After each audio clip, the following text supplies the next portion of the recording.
Selamat sore sahabat. Apa kabar?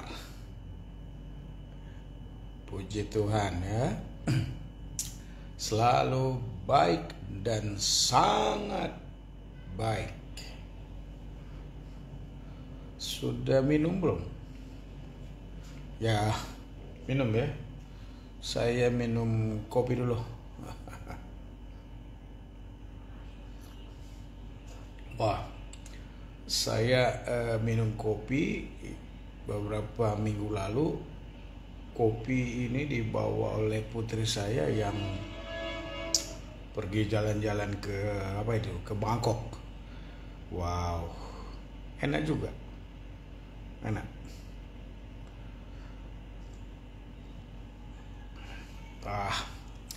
Karena tidak pakai gula ya, kita coba kasih pemanis sedikit.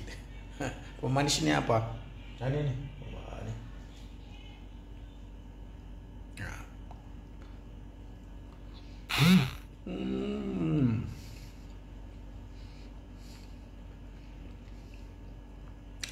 Ini dodol dari Sidimpuan.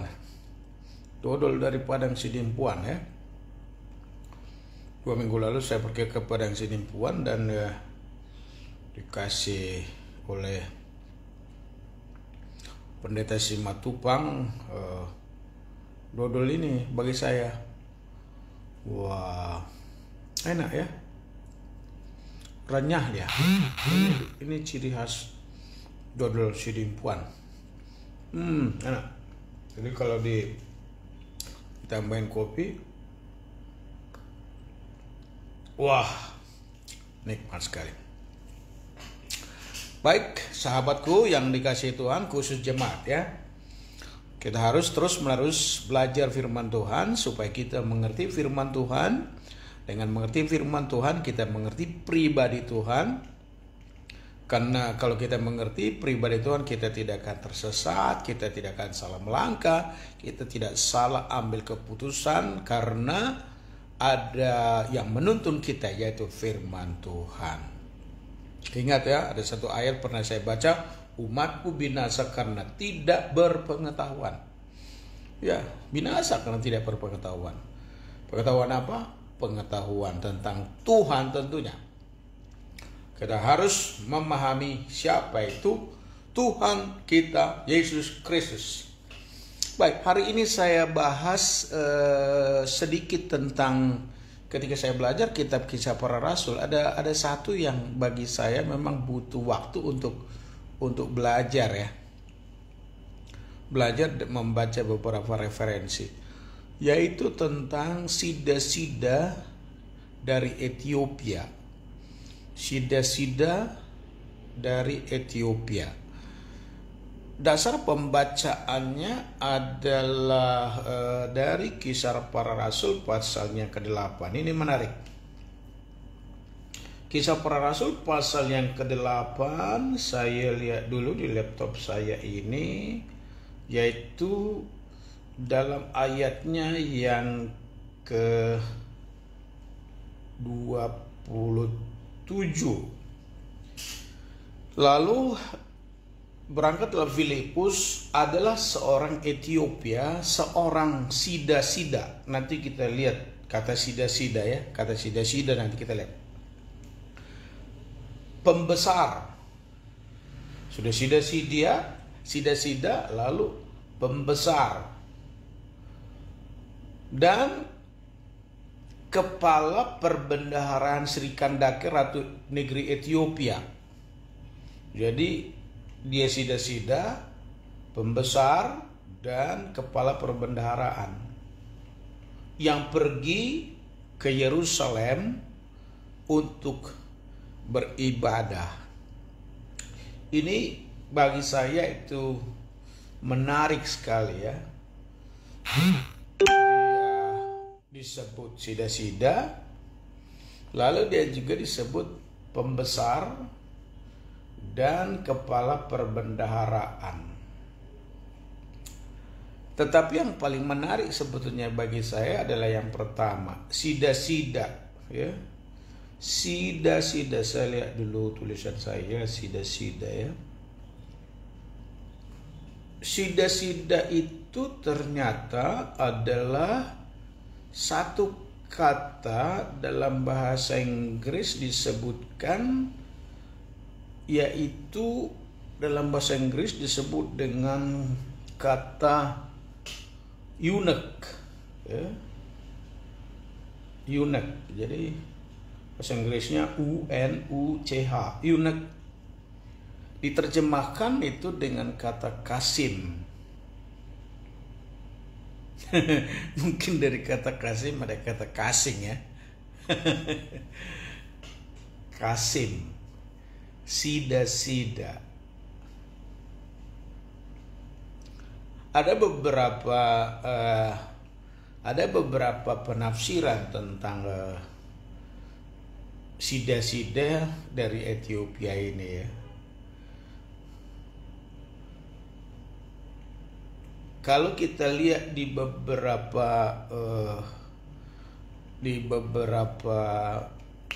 tulisan, kita bertanya siapa itu sida-sida Ethiopia. Memang ada beberapa penafsiran sida-sida itu adalah bukan orang Ethiopia asli, ada yang bilang begitu, ya. Tapi dia adalah orang Yerusalem yang pergi ke Ethiopia, ada orang bilang gitu. Tetapi juga ada orang yang mengatakan bahwa sida-sida itu adalah benar-benar dia menjadi pembesar karena dia adalah orang asli Ethiopia yang mencari Tuhan, dan dia menjadi pengikut agama Yahudi. Kan kita ada tahu kan sebuah istilah proselit, ya. Proselit itu adalah orang bangsa lain yang bukan Yahudi mempercayai pemberitaan Yahudi, mempercayai Tuhan yang esa. Di sisi lain juga ada yang mengatakan bahwa sida-sida itu kalau dari kata eunuch, dia adalah seorang kasim. Kasim itu artinya apa sih? Seorang kasim atau seorang sida-sida adalah seorang yang katanya dikebiri, ya. Dikebiri, lalu alat vitalnya dipotong. Memang dalam Alkitab ada ayat itu, ya. Dalam Alkitab ada ayat itu. Kalau lihat dalam Ulangan pasalnya yang ke-23 ayat 1, di sana dikatakan begini. Orang yang hancur buah pelirnya, yang terpotong kemaluannya, janganlah masuk jemaah Tuhan. Kasihan, ya, gak boleh, ya. Dalam perjanjian baru juga kita bisa lihat ayat itu, ya. Ada ayat itu khusus dalam kitab Matius. Matius pasal 19 ayat 12. Matius 19 ayat yang ke-12. Ada orang yang tidak dapat kawin karena ia memang lahir demikian dari rahim ibunya. Dan ada orang yang dijadikan demikian oleh orang lain. Ini menarik. Ada orang yang tidak dapat kawin karena memang ia lahir seperti itu. Dan ada orang yang dijadikan demikian oleh orang lain. Orang-orang lain itu tentu orang yang mengebiri dia, ya, yang memotong alat vitalnya. Dan ada orang yang membuat dirinya demikian karena kemauannya sendiri. Ya, kemauannya sendiri ini kalau kita baca kepustakaan, kemauannya sendiri karena zaman dulu ada beberapa kerajaan yang punya selir banyak, atau ada kerajaan yang yang memegang tampuk pimpinan kerajaan itu adalah seorang wanita yang cantik. Maka siapa yang jadi pembantunya, siapa yang jadi bendaharanya, siapa yang jadi pemegang harta, siapa yang mengatur, memanage pemerintahan. Maka dipilihlah orang-orang yang pintar, yang cerdas, tapi dia harus yang sudah mengambil keputusan yang kuat. Dia dikebiri. Kenapa dikebiri? Supaya tidak ada percampuran dengan selir-selir raja atau dengan ratu sendiri. Jangan terjadi perkawinan. Dan itu keinginan yang kuat ada seperti itu dulu. Dan karena keinginannya itu, maka bisa saja karena keinginannya itu malah satu saat dia berkuasa dan dia jadi menguasai segalanya. Itu karena keinginan. Tapi di sini dikatakan oleh Yesus, oleh karena keinginannya sendiri tidak mau kawin, oleh karena kerajaan sorga. Siapa yang dapat mengerti, biarlah ia mengerti, kata Yesus kan. Nah, tapi kita tidak bahas ini karena agak panjang. Mungkin nanti teman-teman atau pendeta pun bisa membahas ini. Tapi khusus sore ini saya hanya mau menyampaikan hal sangat menarik dari orang Ethiopia ini. Yang saya temukan adalah orang Ethiopia ini mempunyai keinginan yang sangat kuat. Keinginan yang sangat kuat. Ya. Beberapa tahun lalu ketika saya di Ethiopia, memang mereka ini punya keinginan yang kuat. Khususnya orang-orang di Ethiopia itu orang-orang Pentakostalis, adalah orang-orang penganut faham oneness ya. Allah yang esa yang mereka percayai. Bukan orang-orang Trinitarian, khusus orang-orang Pentakosta. Nah, keinginan yang kuat itu apa? Ya, mungkin dari sinilah yang saya bisa sampaikan kepada kita.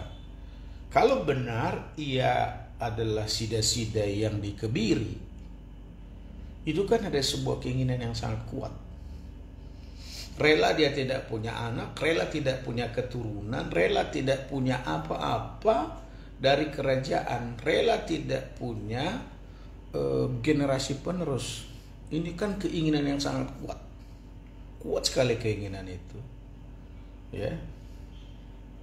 Jadi kalau saya lihat di sini, orang Ethiopia itu punya keinginan yang sangat kuat. Keinginannya khusus dari ayat inilah kita pelajari ya, nggak usah yang lain-lain dulu. Nanti kalau kita mau dalami, kita dalami nanti ya. Oke. Yang pertama yang saya lihat adalah sida-sida Ethiopia ini mempunyai keinginan yang sangat kuat untuk bertemu dengan Allah Israel, untuk bertemu dengan Yahweh, untuk bertemu dengan Yahweh Allah yang esa, yang disebutkan dalam kitab Musa, Shema Israel Adonai Elohenu Adonai Echad, untuk menyembah Allah yang Echad itu, Allah yang esa itu.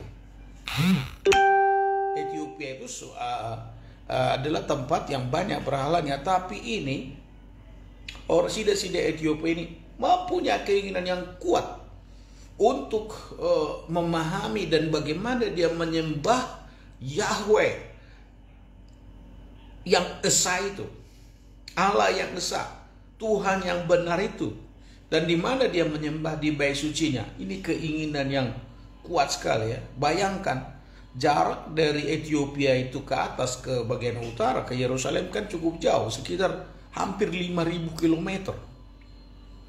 Ya, punya harus berjam-jam, bisa 60 sampai 70 jam untuk mencapai, apalagi kalau pada zaman dulu kan cukup berat itu karena harus pakai kereta kuda kan.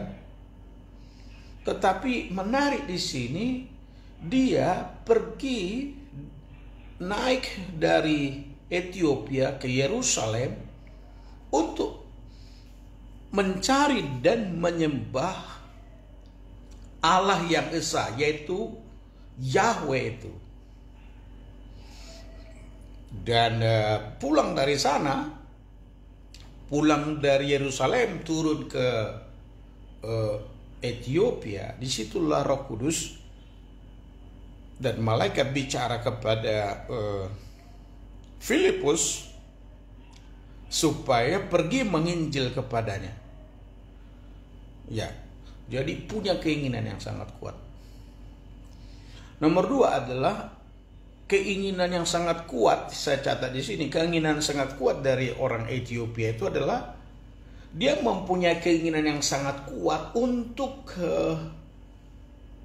memahami betapa pentingnya membaca tulisan-tulisan atau membaca kitab suci. Kitab suci yang berkaitan dengan yang dia cari, berkaitan dengan Allah yang esa itu. Ya, Allah yang esa yang dia cari. Seperti nanti dalam pasal 9 kita lihat dalam kitab Kisah Para Rasul ya. Dia seperti Saulus, nanti kita akan bahas itu ke depan. Iya. Dia punya keinginan yang sangat kuat membaca, dan sambil jalan juga di tempat yang sepi di padang gurun, di keretanya dia membaca. Dia membaca Alkitab itu, dia membaca tulisan-tulisan itu. Dan ketika dia baca itulah dia punya kerinduan yang sangat kuat untuk memahami tentang siapa itu Allah yang esa, siapa itu Tuhan yang esa itu. Connect dengan pengalaman yang dialami oleh Filipus. Malaikat suruh Filipus, Roh suruh Filipus untuk menjumpai dia. Wah, naik apa itu Filipus? Luar biasa ya. Filipus dengan begitu cepatnya, Roh Kudus begitu bisa membawa dia bagaikan terbang. Wah, ini hebat sekali itu. Jadi orang Ethiopia itu punya kerinduan yang sangat kuat untuk membaca kitab suci, karena itu terkait dengan keinginannya, keinginan kuat untuk mengenal Allah. Makanya dia baca Alkitab. Tapi waktu dia baca-baca itu, dia nggak ngerti. Dan Tuhan tahu keinginannya, Roh Kudus tahu keinginan daripada orang Ethiopia ini, sehingga Tuhan menyuruh seorang penginjil bernama Filipus yang adalah diaken untuk menjelaskan firman itu. Hebat ya, Filipus juga tahu menjelaskan firman ya. Para diaken tahu nggak firman, sehingga kalau orang bertanya juga kamu jadi bisa menjelaskan kan. Jangan sedikit-sedikit, nanti kita tanya Pak Gembala, kita tanya pendeta kita ya. Jadi itu sangat penting. Yang ketiga yang saya temukan adalah sida-sida Ethiopia ini punya keinginan kuat untuk memahami firman itu sendiri. Ketika dia baca, dia tidak langsung nyerah, ya saya sudah nggak ngerti, sudahlah. Ketika dia nggak ngerti, ya biarlah Tuhan yang ngerti lah. Bukan. Tetapi dia punya keinginan kuat, ketemu dengan keinginan Tuhan. Lalu Filipus ketika ketemu kan, Filipus katanya, ngerti nggak yang kamu baca itu? Mengerti nggak apa yang kamu baca? Lalu dia katakan apa? Bagaimana saya bisa ngerti kalau nggak ada yang menjelaskan? Ini penting. Banyak orang membaca firman tidak mengerti. Dibutuh orang yang bisa memberi penjelasan-penjelasan. Bila saudara tertarik dengan penjelasan-penjelasan saya ini, tentu ini adalah salah satu bagian dari penjelasan kan gitu. Menjelaskan firman itu kepada orang Ethiopia ini. Dan setelah dijelaskan, siapa ini yang disebut dalam kitab ini? Siapa yang dia dibawa seperti domba yang keluh dibantai? Siapa dia?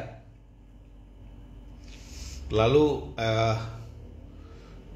dalam kitab Kisah Para Rasul kita temukan berangkat dari ketidakpahaman itu, tapi ada keinginan yang kuat untuk memahami, Filipus menjelaskan firman itu kepadanya. Bertolak dari pembacaan itu, Filipus menjelaskan siapa itu seperti seekor domba, dia dibawa ke pembantaian, dan seperti anak domba yang keluh di depan orang yang menggunting bulunya, dan demikianlah ia tidak membuka mulutnya.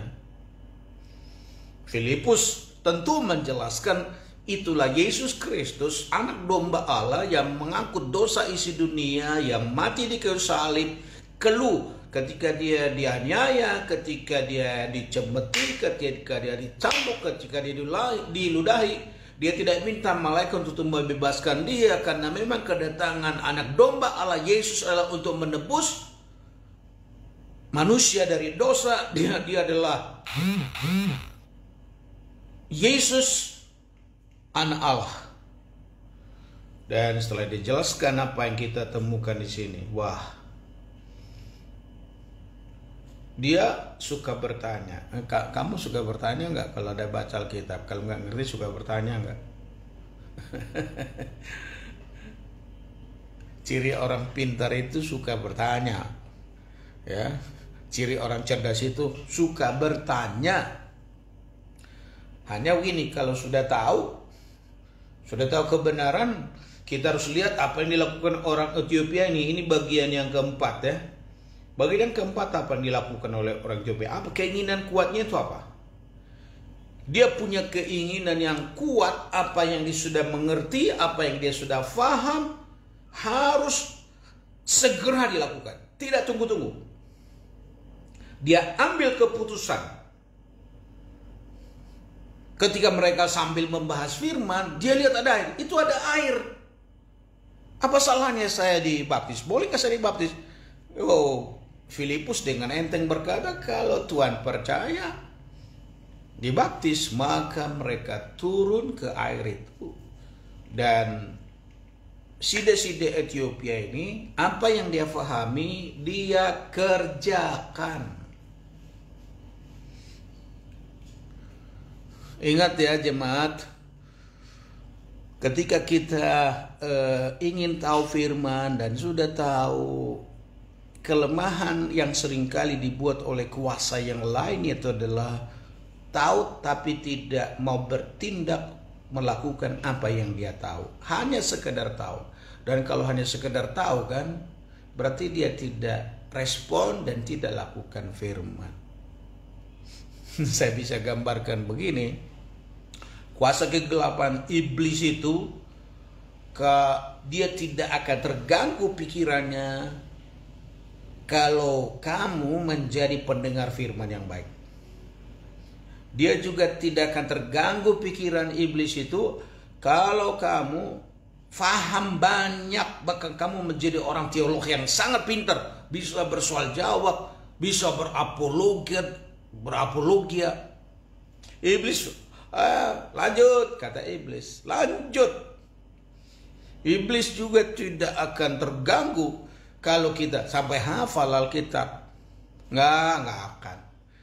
Tapi iblis akan sangat terganggu bila satu orang merespon apa yang diketahui.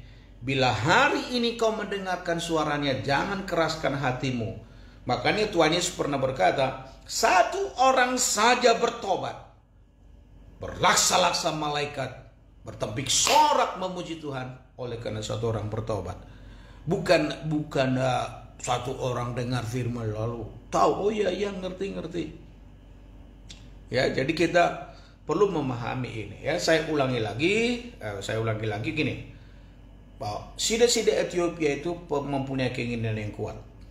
Kalau benar dia adalah sida-sida, sampai dia rela mengebirikan dirinya untuk sebuah pekerjaan, untuk sebuah status bekerja di istana.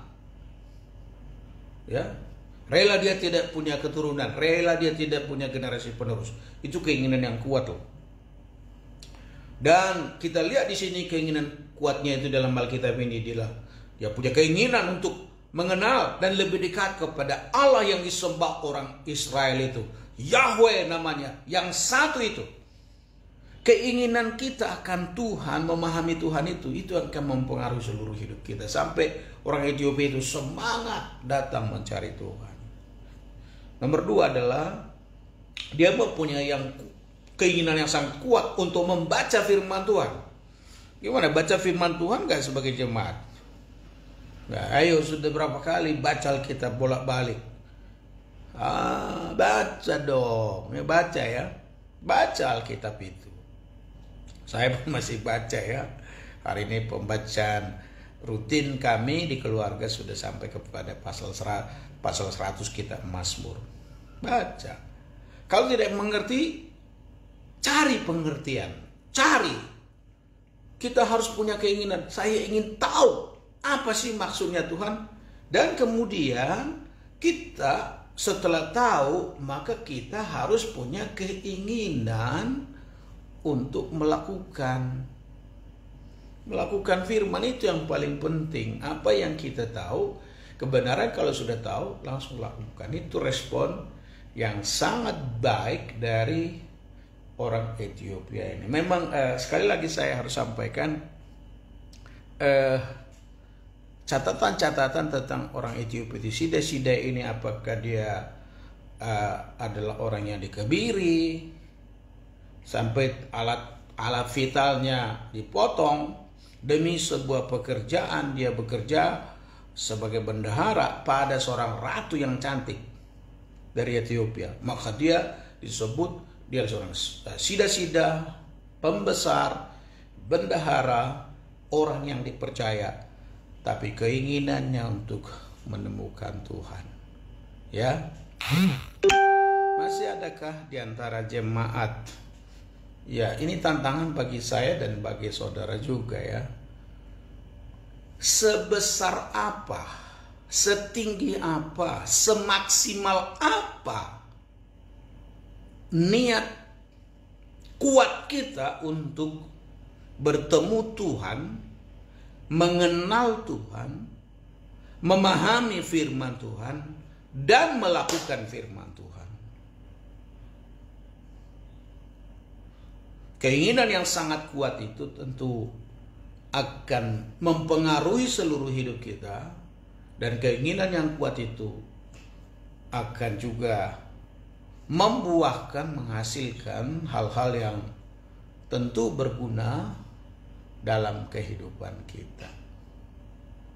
Ya, ini penjelasan saya ya sudah cukup panjang ya. Penjelasan ini memang agak sedikit bagi saya agak berat menyampaikannya, tapi setelah kita temukan ini, kita tahu, hebat ya orang Ethiopia ini. Ya. Kalau kita kaitkan dengan kekinian, dengan sekarang ini, coba di belahan dunia sekarang orang yang cari Tuhan itu sangat kuat apa? Tempat orang beribadah itu adalah the black people. Sekarang kalau mereka cari Tuhan, aduh, luar biasa.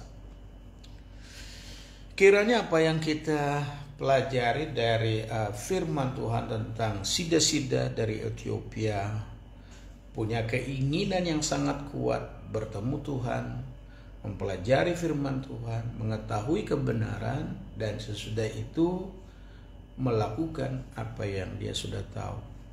Kalau keinginan ini ada dimulai dari saya tentunya, dan dia akan mengalir kepada jemaat, mengalir kepada orang lain. Keinginan kita hanya Tuhan, firman, dan lakukan sesuatu. Lalu sesudah itu, ini terakhir, menarik sekali ya, sesudah orang Ethiopia itu dibaptis, tiba-tiba yang terjadi apa? Filipus langsung diraitkan Roh Kudus. Gak sempat terima salam tempel. Gak sempat bikin kolektif. Padahal dia orang kaya raya loh. Itu hebatnya Tuhan ya. Tuhan memberkati bagi teman-teman yang sudah memberikan komen, yang menonton. Tuhan memberkati. Bila ini Bapak Ibu diberkati, silakan share kepada yang lain, share kepada hamba-hamba Tuhan, dan apa yang saya sharekan ini juga saya edit, ditaruh di YouTube dan juga di TikTok. Bisa kita supaya orang mendapat pemahaman, karena saya sudah bertekad untuk membahas tanda kutip ya, menginterpretasi firman Tuhan secara berurut dari pasal, perikop, dan ayat-ayat, kiranya menjadi berkat. Tuhan Yesus memberkati. God bless you. Tuhan menolong, Tuhan berkati. Miliki keinginan yang sangat kuat untuk mengenal Tuhan. God bless you. Sampai jumpa. Haleluya.